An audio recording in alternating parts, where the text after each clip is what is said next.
Batu. Jika mengingat nama kota ini, yang pasti diingat adalah potensi alam dan agropolitan yang dikemas menjadi kawasan wisata.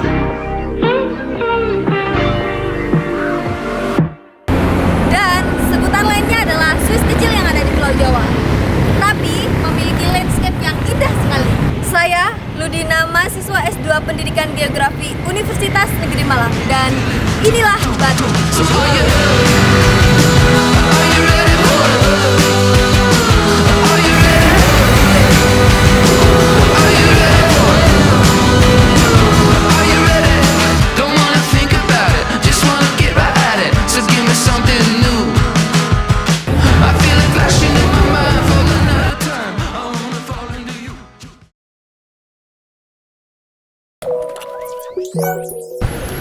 Batu memiliki luas wilayah sebesar 19.908 hektar yang terbagi menjadi 3 kecamatan, yaitu Kecamatan Junrejo, Kecamatan Batu, dan Kecamatan Bumiaji.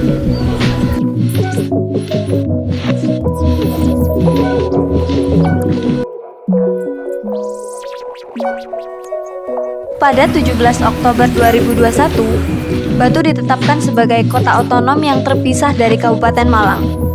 Letaknya ada di sebelah utara yang berbatasan dengan Kabupaten Mojokerto dan Kabupaten Pasuruan, sebelah timur berbatasan dengan Kabupaten Malang, sebelah selatan berbatasan dengan Kabupaten Blitar dan Kota Malang, sebelah barat berbatasan dengan Kabupaten Malang.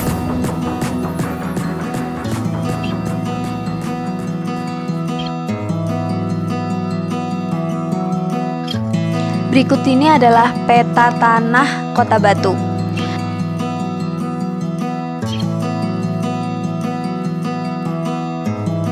Jenis tanah dominan adalah andosol yang sifatnya adalah pekairosi. Curah hujan setiap tahunnya lebih dari 1.500 mm yang menjadikan Kota Batu termasuk salah satu daerah yang sangat potensial yang rawan terjadinya tanah longsor. Hal ini disebabkan topografi sebagian besar wilayahnya yang berbukit dan bergunung.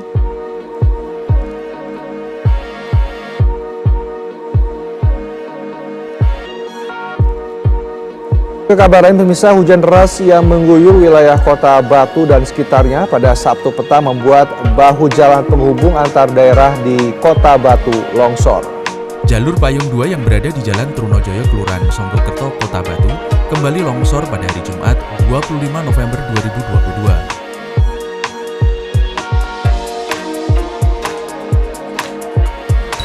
Bencana merupakan suatu fenomena yang terjadi akibat adanya ancaman dan kerentanan yang menimbulkan resiko. Menurut Undang-Undang Nomor 24 Tahun 2000 tentang Penanggulangan Bencana, bencana adalah peristiwa yang mengancam kehidupan masyarakat yang disebabkan oleh faktor alam atau non-alam maupun faktor manusia, sehingga mengakibatkan timbulnya korban jiwa manusia, kerusakan lingkungan, kerugian harta benda, dan dampak psikis. Kota Batu yang terletak di wilayah pegunungan yang mana memiliki potensi bencana yang cukup besar. Potensi bencana yang cukup besar ini meliputi tanah longsor dan banjir. Kejadian bencana di Kota Batu dapat kalian lihat di tabel berikut ini. Tanah longsor merupakan bentuk dari gerakan massa atau mass movement di sepanjang bidang longsornya kritis. Gerakan massa adalah perpindahan massa batuan, regolit, dan tanah dari tempat yang tinggi ke tempat yang rendah karena pengaruh gaya gravitasi. Kejadian bahaya longsor atau gerakan massa tanah sering terjadi di daerah-daerah lereng curam atau terjal. Setiap prinsip tanah longsor terjadi jika gaya pendorong pada lereng bagian atas lebih besar daripada gaya penahan. Berikut ini adalah peta ancaman tanah longsor di Kota Batu. Dapat kita ketahui bahwasannya jika dilihat dari peta kemiringan lereng, wilayah Batu memiliki kemiringan lereng yang sangat terjal. Sesuai dengan data yang diperoleh dari BPBD Kota Batu, berikut ini merupakan kasus longsor di Kota Batu. Jika melihat tabel persebaran longsor di Kota Batu, bisa kita ketahui ancaman longsor tertinggi terdapat di wilayah Kecamatan Bumiaji, Kecamatan Batu, dan Kecamatan Junrejo.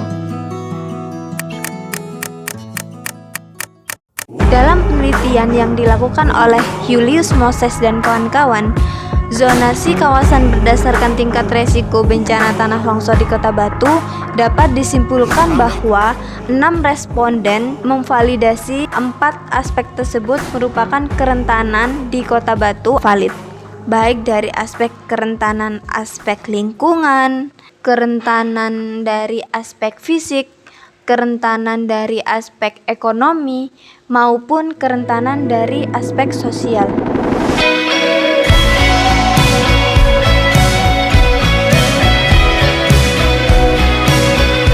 Kemudian, menurut Purwododo pada tahun 1991 menyebutkan bahwa terjadinya longsor melalui 4 tahapan, yaitu penjenuhan oleh air, pendongkelan lapisan tanah bawah, pendongkelan lapisan bawah tanah, pengangkutan, dan pengendapan massa tanah.